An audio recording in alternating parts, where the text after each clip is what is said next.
Hello guys, Nigel here with you, Nigel's Modelling Bench, and yes, as you can probably hear in my voice, I've got a cold again. I think this must be about the fifth one in about as many weeks. It's ridiculous. I just keep getting colds. I think it's that bloody pub. It seems every time I go to the pub I come in with a cold, but we'll get a cold the next day anyway. But yeah, we also buried my friend on Monday. Stood out in the wind and the rain watching my friend being buried, and that probably didn't help either. But anyway, back to these engines. So, by now you've seen the engine build video. You would have also seen the engine wiring video. And here's the finished engine fitted in its nacelle. And you can see that the work has certainly paid off. This isn't weathered yet or highlighted or anything. It's not even touched up. It's just its raw state. So there's the engine there, and as you can see, it's a lovely little sort of egg. It's beautiful. Really nice job from Hong Kong Models, much better than the B25 engine. So really nice. I might even see if I can get a couple of these sprues from Hong Kong Models and put these in the B25 because they are so much nicer. But none of this is glued together. That is all held together with the ignition leads. So as you can see, we've got the ignition leads in the correct firing order.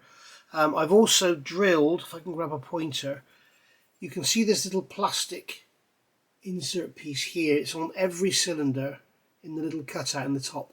Looking at images, I think that's part of what should be like a baffle plate, which will be attached to the outer edge, which obviously aren't included in the kit. So what I've done is painted them black and drilled a hole through the centre, and then the cables, the ignition leads, have gone through them. You can see them on the back here as well. Okay. So obviously I painted these with mica silver LP72, and then where I've been touching them and that is scratched the paint off, but that's absolutely fine. We can go in and touch that up. I just wanted to get something on there so they weren't bright copper. For my colours, I've been using this. This book is The American Aircraft Factory in World War II. It's absolutely brilliant. And there's a lovely picture there of a young lady fitting plug leads on an R2600. So when people talk about colours and everything, you can see there we've got this sort of dark blue colour there. And before you start shouting, that was the Navy, not the Air Force, we can see various pictures there. That's certainly not a Navy aircraft, and that's got the dark blue, or dark blue grey. Once again, we got blue grey, once again blue grey. And there are pictures here, if I can find them. Where are they? I should have made a note where they were, shouldn't I? But there are pictures in here. This absolutely stunning book, this is, of them fitting accessories to an engine, and you can see the engine all exposed and everything. But there we go. You can see again we've got that blue-grey colour. And these are apparently genuine colour photographs from World War II. Even if they are colorized, we've, you know, all the way through we've got people, so we can judge by the skin tones and stuff, you know, how we are looking for colors. You know, you can see here these ladies, you can see that the skin tones are all good. So again here, you know, so we can identify that, you know, if they were perhaps a bit orange, then perhaps it's a bit too bright. There you can see there's another engine being worked on. But yeah, very good. So that's where I've got my colours from. So on the, I'm going to go through colours now. On the crankcase here, I have used XF17 mixed with a little bit of XF63 German grey, just to darken it up a bit. So that's the blue grey on there. The silver around this outside here is brushed on. That's Vallejo aluminium. What's the number of that one? This stuff brushes beautifully. The Model Air 71062. I'd thoroughly recommend this stuff for you doing your little silver bits and pieces, whatever genre of modelling you're into. You can see it goes down beautifully. It just settles out lovely. Really is nice. Then the actual crankcase itself is light grey, and I've used Tamiya XF83, which is like a British camouflage grey. Then the actual engine itself was sprayed first with LP70, which is gloss aluminium, and then down in here I've brushed on Vallejo steel, Okay, so you've got this very slight tonal change. These here are just painted with Viejo black, and then on the back here that is painted again with the XF83. So I found some pictures with those pipes in black, but there was a restored aircraft, so I can't find any pictures of an original aircraft. So I've just done them grey. I mean, you're not really going to see much up in there anyway. If we have the flaps open, you'll see a bit in there, but otherwise not. So how did I go about building this? Well, as you can see, I've got one here, which isn't wired yet. And you can see it's 3 sub-assemblies, this engine. We've got the ignition ring and the reduction gear there. You can see I've got these 2 bits glued on here. These are L22 and L23. I've got them glued on so that I could paint them and everything, and then I snap them off. So yeah, great. But I wanted to get them so I could paint them all in one and not have like a seam there. So that didn't work out. So we have here the forward engine, we have the gear casing, and we have the rear engine. Now when it comes to actually wiring it, we can see that the one lot of wires go in through this cylinder here and then around the back of the forward cylinder, and you can't get them in with this in the way. So what I'm going to do is okay, so what I'm going to do is initially fit this onto here. So we've got the forward engine in this back plate. Reason I'm doing that is because it helps me align it. So I can look here, we've got this slot in the back, this back plate I'm calling it, that's painted gloss black, and the push rods are painted gloss black, and the ends are painted silver or aluminium, the Viejo. So that little cover on there, the other thing I forgot to tell you, on there I've put 4 little pieces of sprue or little pieces of card just to give it a bit of something interest. So on the top of here we have a slot which I call top dead center. So we line that lump up on the gear casing with the slot, slide that all in, and then hold that in, and we're not going to glue it yet. Now the way these leads go, you've got the shortest one here is going to front, the next one is going to rear front, the next one is going to rear, and then this one is going to the front rear. So it's this one that needs to go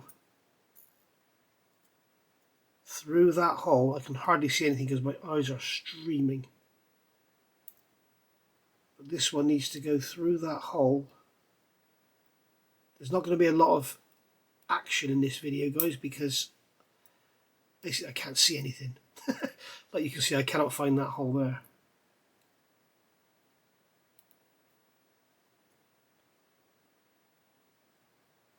Oh, come on. There's a hole there somewhere, said the actress to the bishop. No, I can't see a bloody thing. So all I'm going to do is put the wire through that. Let me try another one. This one here.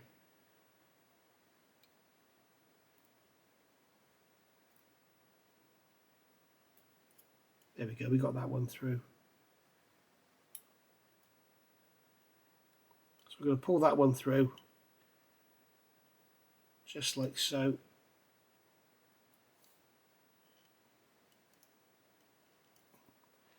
And then that one can just sit there, and then we can do what we got next. That one there. That one there is going to go through. Is that the right one? Yes.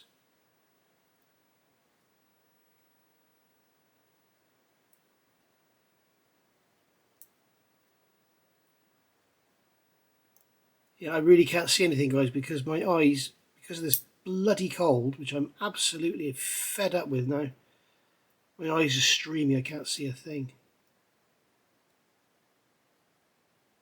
I would normally do all this under a magnifier, which has got a light on it and everything, so just pull that to one side, pass it through, pull it through from the back. There we go, that's gone in. So there we go. Okay, so I'm going to do that all the way around, and then what I can do is remove this back plate and then put the wires into the cylinders. I'll come back when we're ready to do that. Okay, so they're all through now, so now we can just hold this bank of cylinders, pull this plate off the back, and as you can see, that all stays together. We've got to be careful not to snap those two pipes off again. So now we can just, with it all held like that, what I can do is put my fingers up in here and hold that together like that, and then come along and make sure we've got sort of the right shape we want on the front. Make sure we're not cutting it off too short. And then that one, we can come along and just, this is only copper wire, guys, so it's not going to hurt my cutters. We're just going to put a bit of a kink in the end of that one. And then you can see we've got that little hole there drilled in the back of the cylinder head. And that can go down into that hole. If you notice, I'm not gluing any of this. I don't think it actually needs it.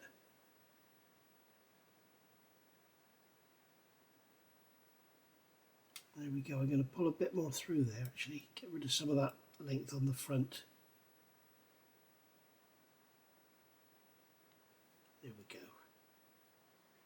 Okay, looking at the pictures, they're all sort of, they're not all, obviously they were all made to perfect lengths, but they do seem to be all sort of long and snaking around and stuff. They're not all perfectly all tucked away and everything, so don't worry too much about having it all lovely and tidy. And I'm going to come out to the opposite side and just make sure that one's about right. Yeah, and then we'll cut that off. So it's about the right length. And I can just take that, put a kink in the end.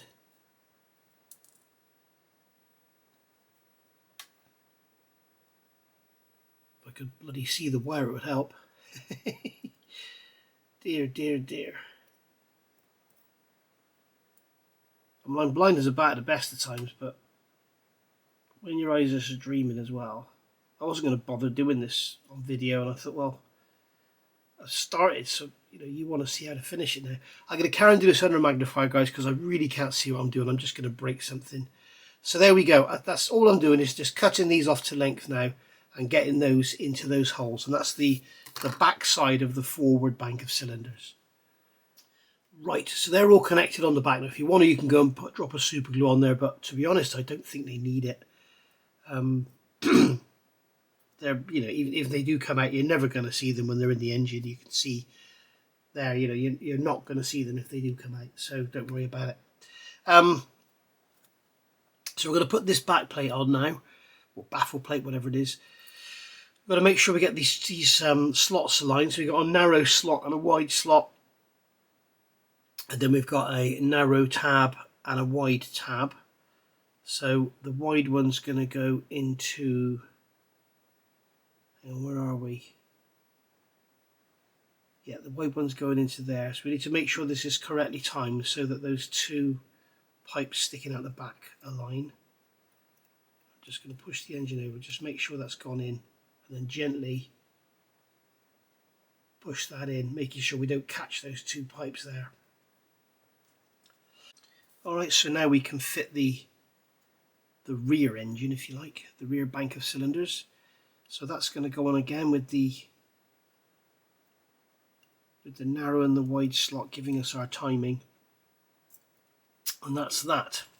Okay, so now what we can do is this wire here, we've got the shortest one is the front of the front bank. The next one to it is the front of the rear bank. And then this one here is going to go through there and go to the rear of the rear bank. So that wire there is going to go through that hole. I think I can see what I'm doing here because there's light coming through. I see the light. I can't see the bloody wire though. Come on, where are you?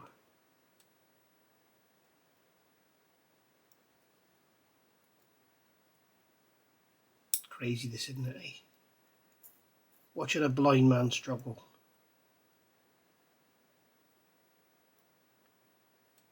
No, I cannot get that in there. I cannot see the end of the wire. Or has it just, I think it's just gone in actually. Yes, it has. Look at that. So we can just pull that through. So we get a nice bit of length on that side. Have a little bit of floppiness. And then that one, just going to bend that over for now. and then that can be cut off and tucked in later. Again, you're not going to see any of it, so there's no point in gluing it or anything. And then this one here, that's the front of the rear bank. This one here is going into that hole. I mean, it doesn't really matter if you get them mixed up, no one's going to notice, but I'm an engineer and a petrol head, so things like having the correct firing sequence, or having it's not the firing sequence, is it? I'm not exactly sure how it works, but it might be lost spark, maybe they all spark together. But I've had lots of information from you guys, thank you very much, about the magnetos and how they're doubled up. So you've got two magnetos firing 2 sets of spark plugs on each cylinder, so you've got double failure, which is exactly how the Merlin goes. You've got the magnetos either side at the back, and they both feed 2 sets of spark plugs. So you've got a very low chance of having ignition failure. And of course, being magnetos, they don't depend on anything other than their own movement. I remember years ago when I was a lad, I had a Gilera moped, and that had a magneto. It never had a battery, so you couldn't leave the lights on. And my friends all had Japanese mopeds that all had batteries in it, so they could leave their lights on and all sorts. I couldn't, because I was poor and they were rich. Well, should I say their family was rich and my family was poor. So there we go. Right, that's gone through there, so we just pull that through, get a nice bit of length on there. There we are. That's going to come over to there. What we might do afterwards is put some little straps on there, just to strap the wires together, just to add a bit of a better look to it. We shall see. Maybe use some bits of lead or something. So there we go. So I'm just going to finish wiring that up, and then I'll come back and we'll look at how we're going to add some effects.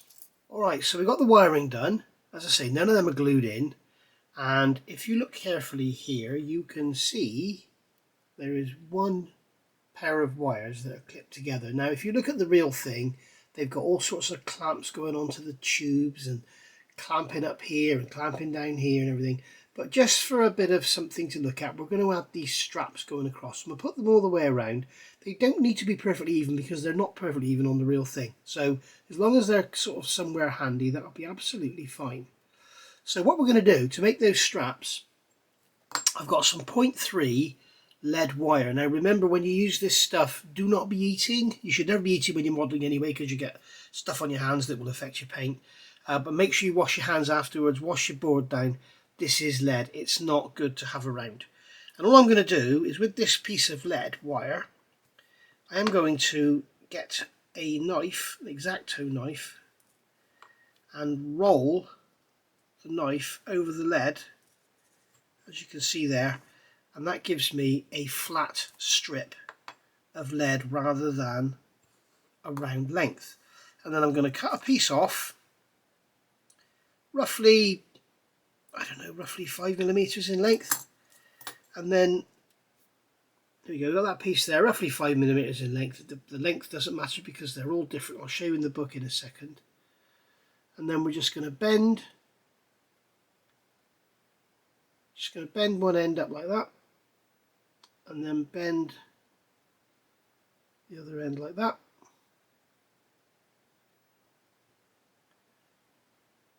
Okay, and now that's like that. I've got a feeling that one's a little bit too wide, but not to worry, because they're, as I say, they all vary when you look anyway. And then I'm going to place this on a pair of wires. Yeah, that is too wide. I'm going to actually make it slightly narrower. So what I'll do, it's good in a way, because you can see that if you do get it too wide, just grab the end, put the tweezers closer to the middle to shorten the flat bit, and then bend it again. That's better. Right, and then we can just place this over the cables. I'm going to put this one here, Okay, so we could just rest that on those cables. It's going to try and fall off because the camera's on. Because that's the way it goes. When the camera's on, it all goes wrong. I should be using my anise tweezers really. But the other thing is, because it's lead, when you hold it, you've got to be careful you don't just pick it up and crush it. Oh, come on. I just did that one that you can see that's on there in about a minute. So you can see how frustrating this is. Let's put this one here. Right. So I'm going to put that there. Oh, I don't believe this. It's impossible for me to show you this because I can't see what I'm doing. My eyes are streaming. Basically, let me just show you. Let me show you in a larger scale. Let me get something here.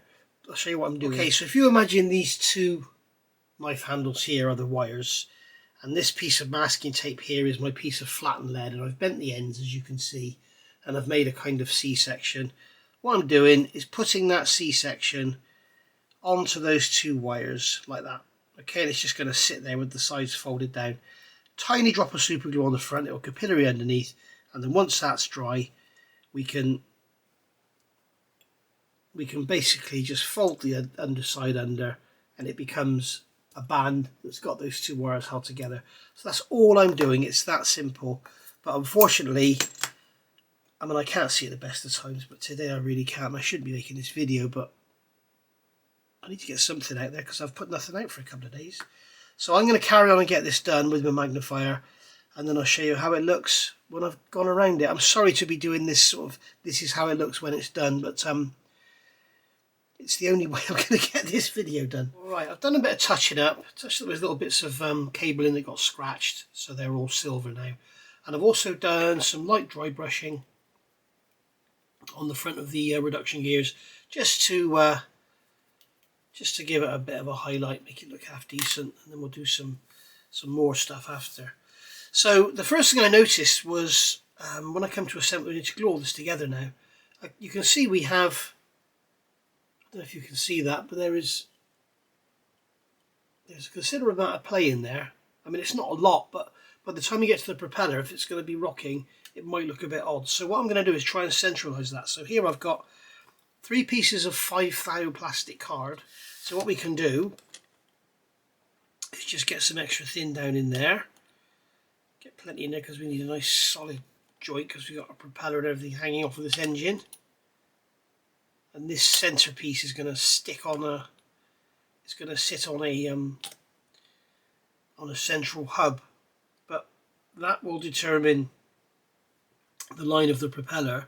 But then how true that is to the engine will determine how good the nacelle is, because remember, the nacelle is going to sit on here like so. So the nacelle is going to sit on there. So if that's off center, the nacelle's going to be off center. So, or not true to the longitudinal line of the pylon. Did I put some cement in there? I think I did, didn't I? I'd rather be safe than sorry. I'll get some more in there and just push them together, and that's it. Job done. Right, so next I'm just going to trim that piece of plastic card off of there because I don't want it fouling anything. So then now we can fit these rear pieces. I'm going to scrape away some of the paint on here, being careful not to remove any of the silver. I don't know why, because it's all going to be hidden away by the back of the engine. I've already done that one. I've scraped off here. We've got ejector pin marks on there as well, which are raised, so remember to scrape them off. So now what we can do is look here, and we can see we've got the small pin. We can look inside, and we can see we've got the small pin there. So we can line that up on the small pin, and that just drops on just like so, and that's that. And that's a nice easy fit. So what we can do here is just put some extra thin in a couple of spots on the back here, just touch and go, just dab it on, and then it won't affect the paintwork too much. And then with my Rebel Hobbies clamp, yes, Rebel Hobby in Sweden sell these clamps. Everybody asks me every time I use them, where do those clamps come from? And I've been in touch with Rebel Hobby, and apparently their 3D printer is 24/7 making these, and they reckon it's because of me. So they're very grateful. So those pipes there are supposed to line up with those holes in the back of the baffle plate. They do, but there's a couple there that are just out. So I'll let that dry, and then I'll look into those afterwards. And then we're going to get this one on the same, so we can see the small hole is there. So that's going to go on like that. That's it. So we get some extra thin in there, some extra thin into there, and some into there. I think really this is just along for the ride. It's going to be sort of sandwiched. And then we'll get this clamp on here.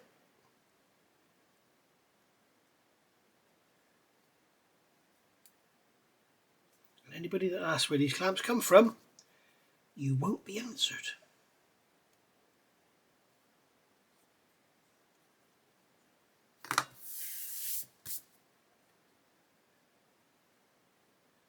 So there we go. So that's clamped up there. That can all dry. And we'll leave that to cure for a while before we do anything. Right, so we've got our engines here, and I'm going to start just enhancing them a bit. Not necessarily weathering them, just enhancing them. So I'm just going to remove these clamps. And I think what I'm going to do is grab a couple of my these are not Infini, are they? These are... oh, I can't think what they're called now. But they're available from Premium Hobbies if you want to get them. I think they're HiQ. I think they might be HiQ, the Japanese company. So basically, we've got our engines here, and you can see they're all nicely aluminium and black and all that, you know. But now we want to sort of add some life to them and just sort of make some details pop. Now, a while ago, probably about a year ago now, I was sent a load of stuff by MIG Ammo. And I'm going to use a couple of their products on this. Now, these are called shaders, and I've watched the video about using these, and these are basically a very, very thin acrylic paint that you put in your airbrush, and you use it like a post shader. It's kind of one of those things, why not just thin your paint down and use that? But I thought I'd try it as a wash, because it's acrylic rather than an oil. And it won't, because we've got some little tiny bits of plastic in here. I'm not sure if the oils will affect it. So in here I've got black and Starship Filth, and as you can see I can brush this on here and it acts just like a wash. It races around and it highlights all the detail. I'll show you close up now so you can see what I'm doing. I'm just wondering actually, can it be thinned with water? We'll find out the hard way. We'll put a drop in here. We'll see if it can be thinned with water. In fact, we'll mix the two together. We got Starship Filth Black. There we go, it can. You can make it even thinner. So, I've just been out for a walk with Jess, and hence my voice is a bit high because I'm all bunged up. And we can literally just brush this on everywhere. Put it around here, it's going to look great. As I say, this is an experiment that I've never done before. I'm crazy doing it on a model like this, but usually you would experiment on a junk model, an old model, or something you don't care about. But yeah, this appears to be working really, really well. Now, I seem to remember from the MIG Ammo site, they used this on a couple of builds, or at least one build. It was like one of Scharnhorst's, was it Scharnhorst? One of Eisenhower's guns on a diode base. And I think they said it takes quite a while to dry. If that's the case, you can just overcoat it. But I intend to give this a coat anyway to seal it in. As you can see, That is looking really nice. You can see it on the cylinders I've done it on and the ones I haven't. Like for instance, this one here and this one here, you can see I haven't, but these two here I have. And you can see straight away the difference in those two. How much, put a lot over here, no I haven't. You can see how much, like with these two, they look quite dead, but those two have really sort of popped to life. And I mean, I literally just need to just brush this over. Just like so. So this would be a great solution if you've used like the Mr. Hobby metallics, which are affected by enamels because they're basically enamel based. This would be a great solution for your washes. And then we'll go in and get the cylinders in behind as well.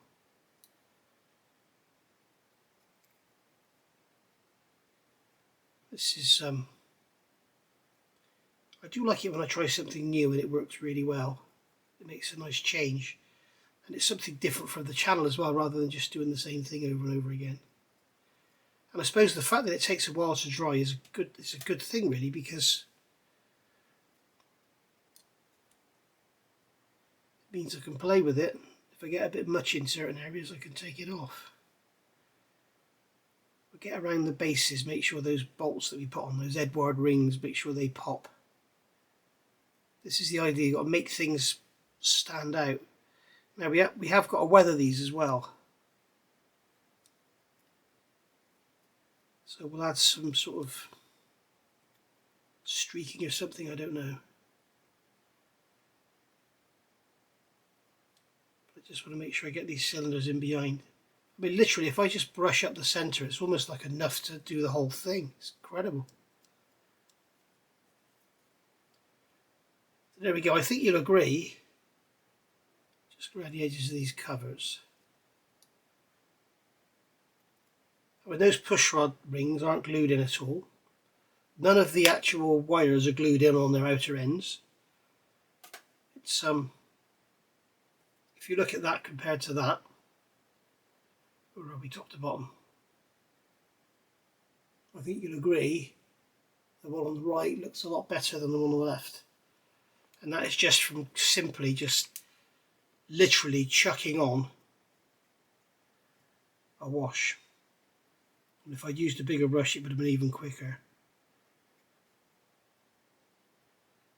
But I really don't see the point, but we will go around these anyway, because I am going to have those flaps open so we can look up in here.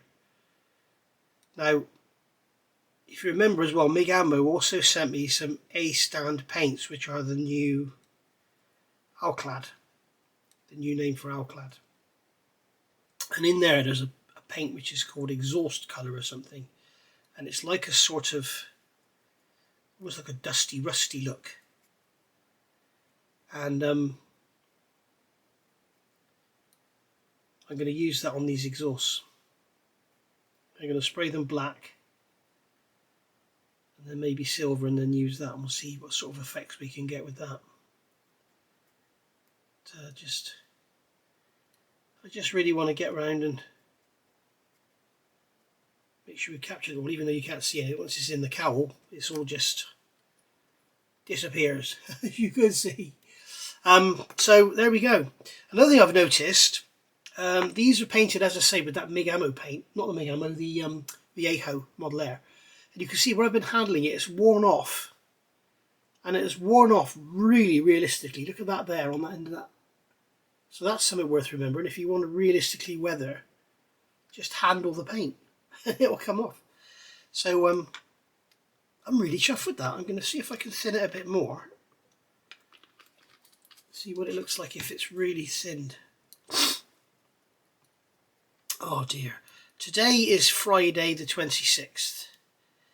It's Masters of the Air Day. Hey. Haven't seen it yet. Saving it for later. One drop of black, one drop of Starship Filth. There we go. And so you'll see this probably by Sunday, Monday, Tuesday. I don't know. I haven't even put the as I sit here today, I haven't even put the wiring video out yet. I'm going to go all around this here. I believe there's supposed to be a silver ringing behind there, but I don't think you're going to see it when the spinner's on. But, I'm going to leave the camera going for this because it's just lovely. Look, brush down the centre. And it's so subtle. And it kind of carries on building up, collecting up together. It's incredible. There's a dog outside, I can hear there's somebody outside talking to their dog. And Jess is going to have a bit of a moan.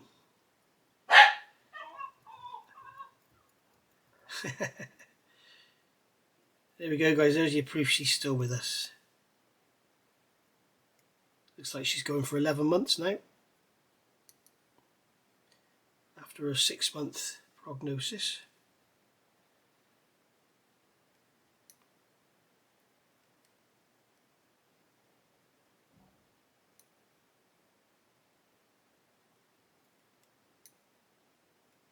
There we go. You should try this, guys. It really is wonderful. It is like, it's just like an oil wash without the smell. The only downside to it's going to be if you mess up, you need to get it off quickly, because I don't... Somebody at the door now. There we go. That was an Amazon delivery of Jess's foods. That's another big sack, which will last another 6 weeks. So here's hoping. If not, the local dog's home will get it. Let's hope Jess is around for it. So there we go. I'm really impressed with this stuff. I will be using this more and more because it is so fine and it's so subtle. And I'm trying to think of a different word, but it doesn't have the graininess of enamel wash. It's almost like the difference between, you know, a milkshake and a glass of Coke. You know, one's obviously got more or less viscosity, but one's also more grainy, if you know what I mean. So yeah, very impressed. Really liking how that looks. Okay, so we'll let that dry. I'll just finish it off and then we'll let that dry, and then we'll come back and see how it looks. Right, so as we can see on here, once they're dry, they are looking really quite nice, even if I say so myself. So I'm going to leave it at that there, and then think about weathering. I'm going to look up on and see how other people go about weathering theirs. It's dawned on me, I've never really weathered a multi-engine radial engine aircraft before. I've always done sort of Spitfires and Mustangs and stuff like that, ME-109s and stuff. So it's going to be interesting. It's going to be a new learning curve. I'm not sure what to do. I'm assuming we get sort of chipping all around the cowl and everything, and we'll get some paint peeling away. I suppose we'll have some oil coming back. We'll have some oil on there, but it's a stationary engine with a propeller blowing over it and the wind blowing over it. So I guess any oil or anything would just get blown back.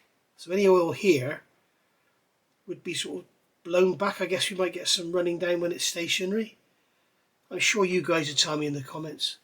And if you know of anywhere, good to go and look for images of what these people do.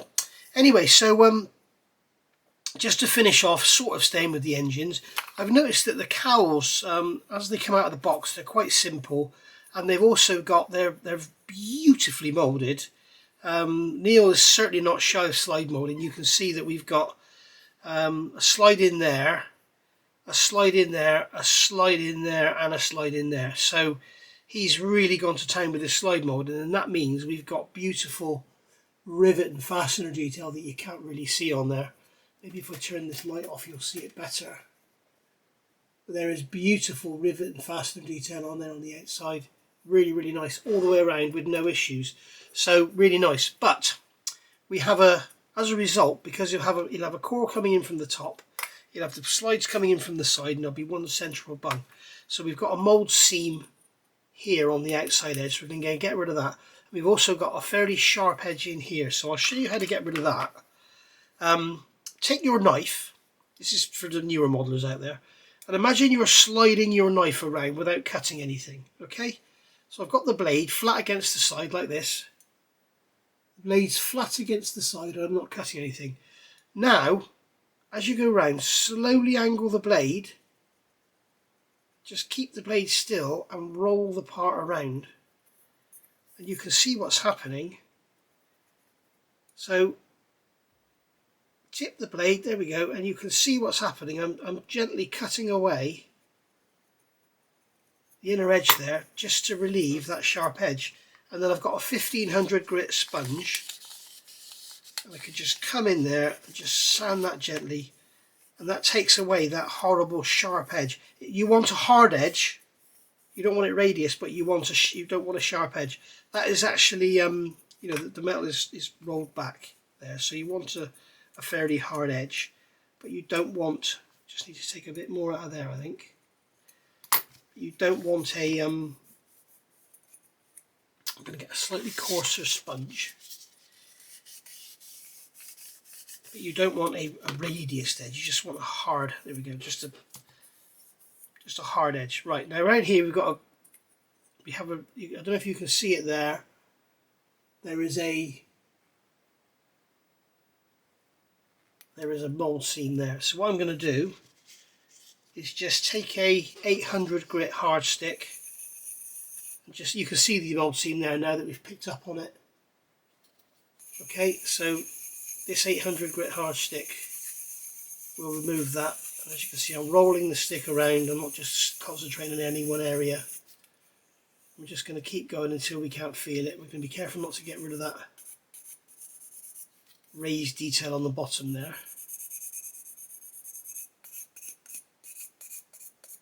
Just make sure it's gone all the way around,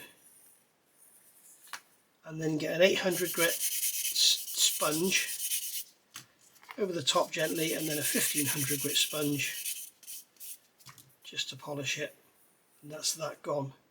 And then if you want to, you can take a scriber and just follow those power lines around.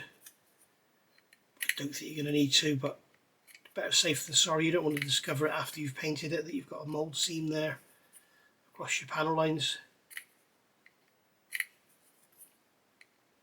There we go. Okay, so that's that all done. Right, so the other thing I thought I'd do is, you've got these lines on the outside, and obviously they're panels. So what I thought I'd do was replicate them on the inside. So how am I going to do that? Well, I've got this tape here. This comes from Premium Hobbies. It's scribing guide tape. You could use Dymo tape or anything similar, and it's basically a hard adhesive tape. It's quite thick, so you can get the old type Dymo tape where you punch out, not the new style stuff. I'm not sure if I've got any old stuff here. No, I haven't. Not the new style stuff that you print on, the old school stuff where you used to punch the letter in the back and it would stress the plastic and give you like a white letter. So take the backing off of there, which is going to be full of static. It won't want to come off my finger. Go away. Thank you. Excuse me. We'll start with this one. So I'm just going to go this way. Going to put the tape in here. All right, and I'm going to pick up on that edge there, and then pick up on that edge there. So the edge of the tape is in line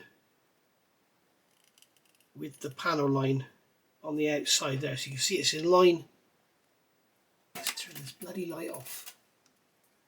So it's in line with that panel line there, you can see, and it's in line with that panel line there that you can see. Okay. And then all we've got to do is try, I don't know how to set my camera up, basically is what I mean, what it is. So I need to make sure I stay on the right side. And I'm not going to use that scriber, I'm going to use this one. This is a Mr. Scriber from the MRP people. I'm just going to scratch a couple of lines in there. So that's that done. And then I can move along to the next one. Move along to here. And once again, line it up. It doesn't need to be perfect because you're not really going to see much of it. But I'm going to paint this in here zinc chromate yellow. And then when I put a wash on there and start to add some streaks, the wash will pick up in these lines and also in the rivets we're going to put in there as well. So that's that one done. And then move along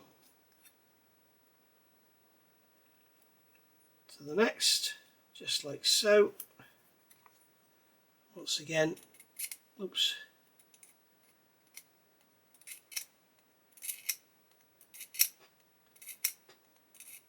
If you've never done this scribing, it's a good place to practice because it doesn't really matter if you mess up. And then I'm going to use my Tamiya scriber just to fatten the line up, because Tamiya scriber has quite a wide blade on it. This is called a wedge, and as you can see, it's got a very narrow blade. It goes quite deep, but it won't go very wide. This has got quite a wide blade. As you can see, it's quite thick. So as it goes in, it leaves a sort of V-shaped trough. And that's what I want, because what I'm after is just an effect. I'm not after accuracy. It's just an effect, so that when we look in there, we'll see a line that kind of coincides with what's on the outside. Okay, so we'll do that just like that. And then I'll go all the way around, and then I'm going to come in with my little riveting tool. This is the Izzy from ASK, and this is the 1mm 1/32 scale riveting tool. And I'm just going to literally, by eye, I'm going to come along and I'm going to go along next to that line that I've just scribed and just make a line of rivets in there.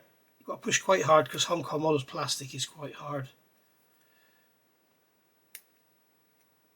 Which, when you're doing things like this, is actually really handy, because, like, you know, we all know Airfix plastic is quite soft. Well, the beauty of this is it's quite hard. So if you are doing something on the outside that really matters, you can go over very lightly first and make a mark. And if you're out, you can just sand it out and do it again. Whereas with the Airfix plastic, it's the older blue tack stuff. It's so soft. Once you've gone over once, you've had it.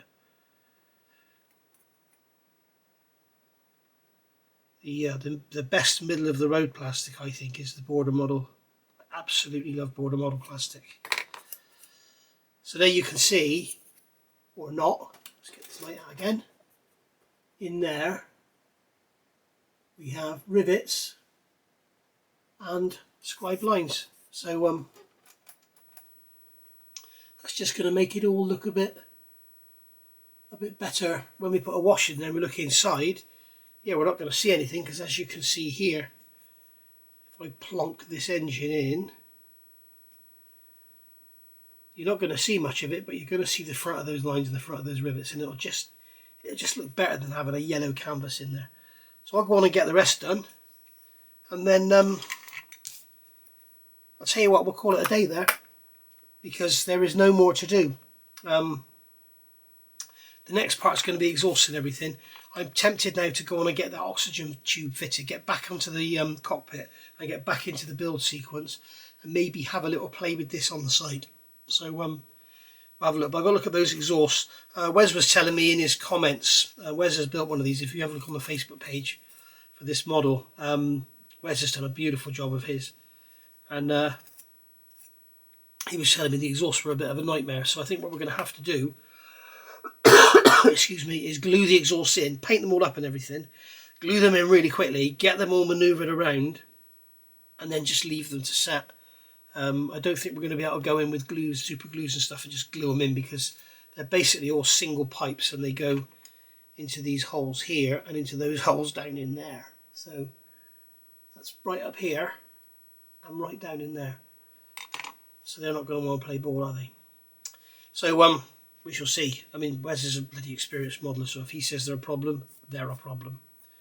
Right, I'm going to get this done, and I will see you all back soon for whatever we do next. It'll either be back to do the exhaust, or back to the cockpit. But this has been a lot of work, a lot of extras, lots of little bits of metal and stuff, but it's been really enjoyable.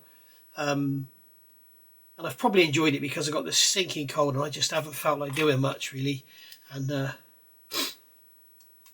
this is kind of just, just cut a bit of tube, glue it in and stuff.